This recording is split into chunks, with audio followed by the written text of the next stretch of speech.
CPMs aren't everything. One of the most talked about subjects when it comes to selecting a niche is CPM, or cost per milli.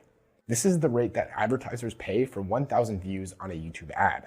YouTube splits this revenue with creators, giving them what is called an RPM, or revenue per milli, which quantifies your earnings per 1,000 views on a video. On long-form videos, this split is 55% for creators and 45% for YouTube.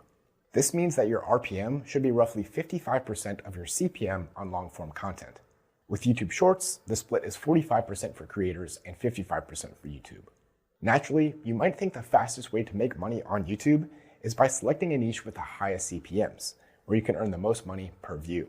The CPM is based on a couple of factors, including the audience demographics, such as age and geographic location, the subject matter of your videos, seasonal factors, as some advertisers spend more during various times of the year, and the library of similar content available to advertisers. It's important to understand that advertisers bid on ad placements across YouTube. They determine the CPM rate with how willing they are to appear in front of your audience. So with these factors in mind, you can gear your channel towards a high CPM audience by focusing on the following demographics: English-speaking viewers, older age groups with disposable income, sophisticated niches that have fewer creators and therefore limited video inventory that drives up the cost of CPMs, or similarly, niches that relate to high ticket value products or services that brands are likely to advertise. When considering these qualities, there are a few niches that fit the bill for high CPM rates. This includes topics like real estate, investing or financial services, tax services, legal services, business and entrepreneurship, or computer programming. So you can certainly cherry pick from these types of topics to pick a highly lucrative niche. However, you need to also think a few steps ahead about how you will produce that kind of content using YouTube automation. For example, while tax advice videos could deliver huge CPMs, you may struggle to find a budget-friendly scriptwriter that is knowledgeable enough to write about those topics. You may also struggle to create engaging videos using standard automation techniques. You may even struggle to come up with good topics to begin with, unless you already have some knowledge about the tax system.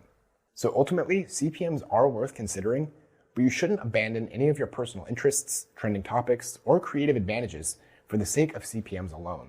One huge exception for this is children's content, referred to as made for kids across the YouTube platform. Made for kids is any content that is primarily targeted to children, and due to the Children's Online Privacy Protection Act, or COPPA, there are a ton of restrictions and consequences when creating this kind of content. Family-friendly content is not necessarily made for kids, so don't think you have to age up your content just for the sake of avoiding this designation on YouTube. Google offers a long list of factors that could categorize your content as made for kids. These include the subject matter, including educational material for young children, whether children are your target audience or even actual audience, which means even if you accidentally appeal primarily to children, you can be forced into the made for kids designation. And if you use child actors, characters, toys, or cartoons that appeal to children, activities that appeal to children, and songs, stories, or poems that appeal to children, you'll likely fall into the made for kids category. The main reason that made for kids is a bad designation is that this content is not eligible to show personalized ads to viewers. As we described a moment ago, advertisers' ability to personalize and target advertisements on YouTube is the single factor that drives high CPMs. So while made-for-kids content can be monetized, it will be substantially lower than other niches.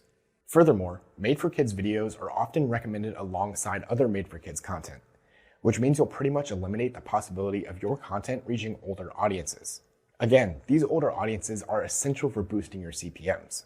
Even beyond the CPM rates, your content is going to get a lot more scrutiny when it's designated as made-for-kids, and that's going to make it difficult to generate meaningful revenue outside of YouTube's partner program. Overall, it's just safer and more lucrative to select a niche that does not appeal to children, at least not primarily.